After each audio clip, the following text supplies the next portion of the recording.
प्यारे बच्चों, कोरोना काल के कारण से हमने ध्यान दिया है कि क्लासें चल नहीं पा रही हैं। अप्रैल, मई और जुलाई प्रारंभ हो गया। जून में तो वैसे ही स्कूल बंद रहते हैं, कोई पढ़ाई हुई नहीं है। ऑनलाइन क्लासेस चल रही हैं। उन ऑनलाइन क्लासेस के चक्कर में हम लोग कुछ कोर्स पढ़ा रहे हैं, लेकिन इन ऑल उतना प्रॉपर वो नहीं चल पा रहा। बहुत सारे बच्चों पर मोबाइल नहीं है। बहुत सारे बच्चे ग्रामीण इलाके के होने के कारण से उसको पिकअप नहीं कर पा रहे। तो सीबीएसई ने सोचा है कि प्रत्येक सब्जेक्ट में 30% नंबर के चैप्टर जो है वो उनमें से रिड्यूस कर दिया जाए।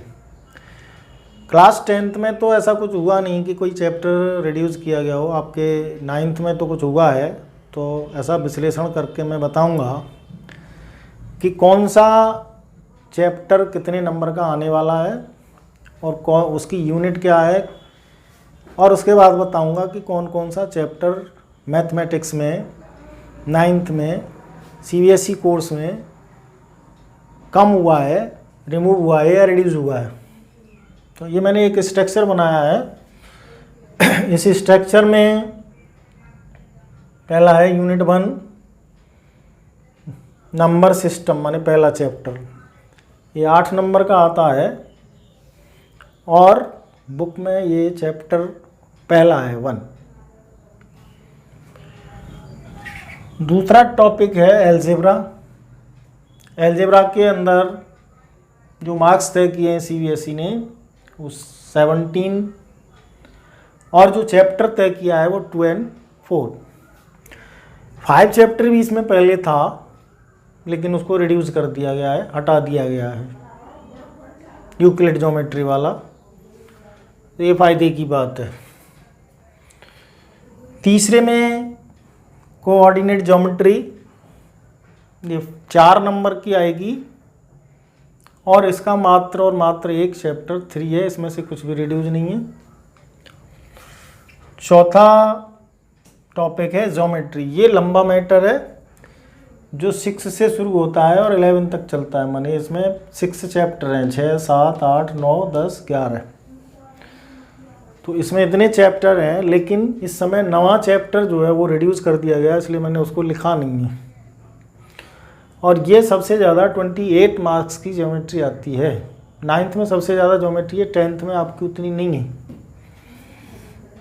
5वां पॉइंट है मेंसुरेशन, क्षेत्रमिति।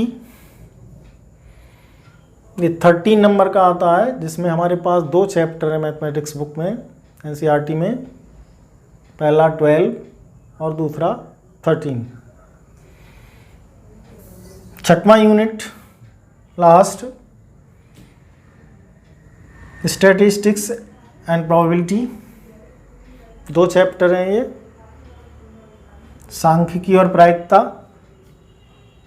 10 नंबर की आएंगी और इसमें 14वां और 15वां चैप्टर मिलेगा। तो ये मैंने स्ट्रक्चर बताया, यानी स्ट्रक्चर में कोई संशोधन नहीं है। 80 है तो 80 का ही आएगा। हमारा जो अंतर है वो अभी मैं यहाँ पे डिस्कस करूँगा कि कौन से चैप्टर में क्या क्या चीज़ कम हुई है और कौन सा। यहाँ तो ये क्लियर तो हो ही गया कि नवा चैप्टर बिल्कुल हट रहा है और 5वां चैप्टर है, 2 हट रहे हैं, 15 में से 13 आने वाले हैं। अब 13 चैप्टर में वैसे कुछ कम हुआ है, वो मैं अभी आगे डिस्कस करूँगा और उसको भी आप समझेंगे, देखेंगे। अब हम ये बताएंगे कि किस प्रकार से हमने अभी जो स्ट्रक्चर बताया था उस स्ट्रक्चर के अकॉर्डिंग कौन से चैप्टर में क्या रिमूव हुआ है। तो हमारा पहला यूनिट में रियल नंबर है। रियल नंबर में जो टॉपिक रिमूव हुआ है वो है representation of terminating, non terminating, recurring decimal on the number line. यानी नंबर लाइन पर जो वर्क चल रहा है वो रिड्यूस हुआ है। सक्सेसिव मैग्निफिकेशन, जिसमें हम उसमें देखेंगे बुक में, तो एक शीशा सा बना हुआ है लेंस और उसमें हैंडल लगा हुआ है, उससे संबंधित एक्सरसाइज हमारी 1.4 है। और वो ये टॉपिक है, ये रिमूव हुआ है। दूसरा पॉइंट है explaining that every real number is represented by the unique point on the number line. Conversely VIZ every point on the number line representation a unique real number। √2, √3, √5 ऐसा मैंने एक topic YouTube पे डाला हुआ है, वो अब नहीं आएगा हमारे एक्सरसाइज 1.2, जिसमें हम अंडर रूट की वैल्यूओं को रिप्रेजेंट करते हैं नंबर लाइन पे। तीसरा पॉइंट है definition on the nth root of the real number. Real number की अंडर रूट में जो वैल्यू है, ऐसा एक क्वेश्चन 1.5 में क्वेश्चन 4 के रूप में है। तो चैप्टर 1 में 6 एक्सरसाइज हैं, उन 6 एक्सरसाइज में से 2 एक्सरसाइज कंप्लीट रिमूव है और एक एक्सरसाइज में केवल एक क्वेश्चन जो है वो हमारे इससे रिमूव है, और उससे आगे भी अभी हम देखते हैं क्या है। आगे वाले चैप्टर या यूनिट में जो डिलीशन हुआ है या रिमूव हुआ है वो देखिए। अभी मैंने इससे पहले फर्स्ट रियल नंबर में बताया था। सेकंड पॉलीनॉमियल में motive and state the remainder theorem with example, state and proof of a factor theorem. तो इसमें हम ध्यान देंगे जो हटा है एक्सरसाइज 2.4 का क्वेश्चन 5, माने जो नॉर्मल क्वेश्चन है वो आएंगे रिमाइंडर थ्योरम में, जिनको हम ऐसे देखते हैं कि केवल वैल्यू रखने से हमारा रिमाइंडर निकल आता है, लेकिन जो फैक्टर के थ्रू हमें रिमाइंडर निकालना है वो हमारा नहीं आएगा, माने क्वेश्चन 5 के रूप में। सेकंड पार्ट में यूज ऑफ द फॉर्मूला, यानी पिछले एल्जेब्रिक फार्मूले कुछ नए फार्मूले इसमें यूज हुए हैं, जिसमें जो लंबा वाला फार्मूला है सबसे बड़ा वो ये वाला है।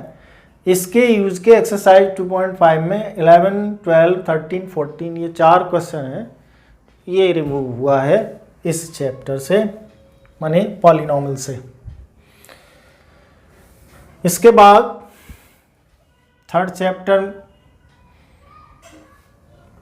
लीनियर इक्वेशन इन 2 वेरिएबल, ये चौथा पड़ेगा चैप्टर के रूप में, और इसमें कोई परिवर्तन नहीं है किसी प्रकार का, जैसा है वैसे ही आएगा। छोटा चैप्टर है, कोई कठिन नहीं है, आसान है। कोऑर्डिनेट ज्योमेट्री के रूप में थर्ड चैप्टर है, कोई परिवर्तन नहीं है, एक्सरसाइज भी उसमें ज़्यादा नहीं है, काम भी ज़्यादा नहीं है, थोड़ा थोड़ा काम है, कोई परिवर्तन नहीं है। इंट्रोडक्शन टू यूक्लिड ज्योमेट्री, इसकी चर्चा पिछले साल में भी थी कि इसको हटा दिया जाए, तो ये पूरा कंप्लीट डिलीट है ये चैप्टर, इसमें से कुछ भी नहीं आएगा। अगला है लाइन एंड एंगल, छठवें चैप्टर के रूप में, इसमें से भी कोई परिवर्तन नहीं है, जैसा है वैसा ही आएगा। और इससे आगे और मैं बताता हूँ अगले चैप्टरों में क्या परिवर्तन है और क्या स्थिति है। बच्चों, हम इसको जो हम बता रहे हैं इसको लिखते भी जाएंगे और समझते भी जाएंगे।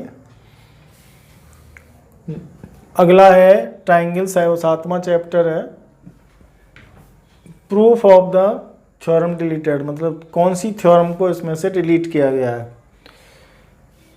2 triangles are congruent, 2 triangle congruent होंगे कब, if any 2 angle and the included side, और उनकी जुड़ी हुई जो साइड है of 1 triangle is equal to any 2 angle and the incline of the other triangle, यानी एक ट्राइंगल से दूसरे ट्राइंगल में एक साइड और 2 एंगल इक्वल होते हैं, वो वाली थ्योरम है 7.1, और जिसको शॉर्ट फॉर्म में हम कहते हैं ASA, जिसमें एंगल साइड एंगल माने 2 एंगल और उसके बीच की साइड वाली जो थ्योरम है वो रिमूव कर दी गई है।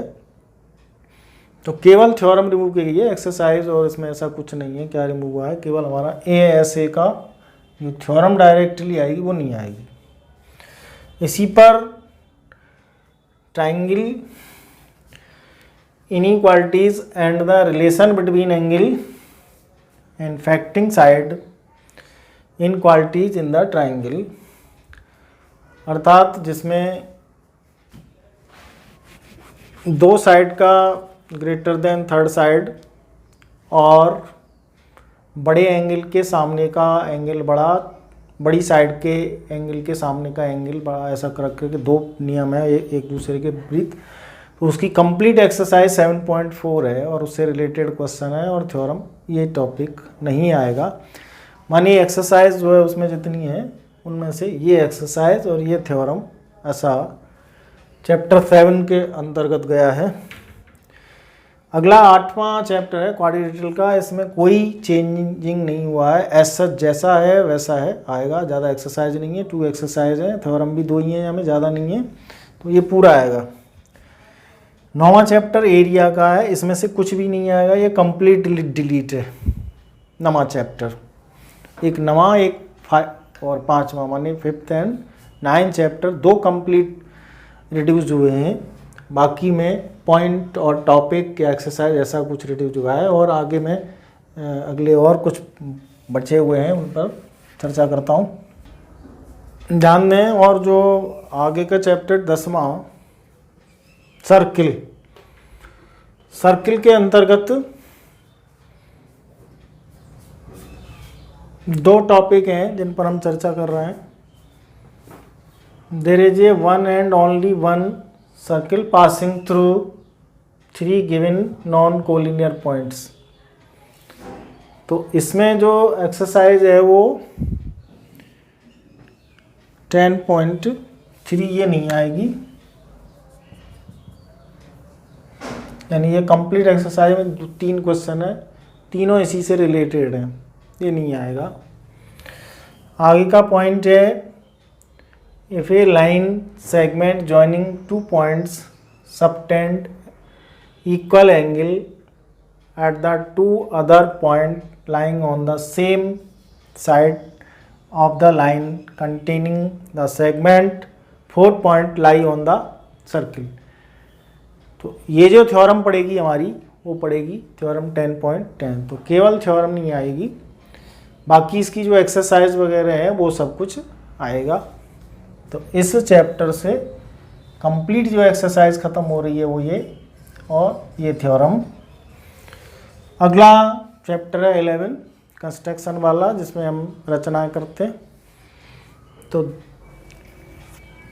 इसमें जो कंस्ट्रक्शन है वो पहली एक्सरसाइज में तो केवल एंगल वगैरह बनाने हैं, कुछ ट्राइंगल बनाना है। दूसरी एक्सरसाइज में ट्राइंगल के अदर टाइप बनाने, जो 7th से अलग है, 9th में अलग टाइप के हैं। तो उसमें से एक्सरसाइज 11.2 में 5 क्वेश्चन है, उनमें से केवल क्वेश्चन 4 रिड्यूस किया है, जिसमें पेरीमीटर का मैटर है, कंस्ट्रक्शन ट्राइंगल गिवन पेरीमीटर, यानी एक लाइन का पेरीमीटर दिया होता है, उसके अंतर्गत केवल हमारा क्वेश्चन 4 है, ये हटा दिया गया है।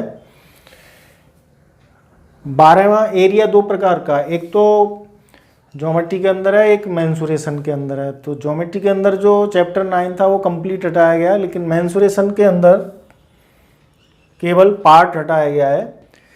इसमें हीरोन्स फार्मूला द्वारा ट्राइंगल का एरिया निकलता है, तो ट्राइंगल एरिया तो आएगा, लेकिन triangle area based quadrilateral area जो है वो नहीं आएगा।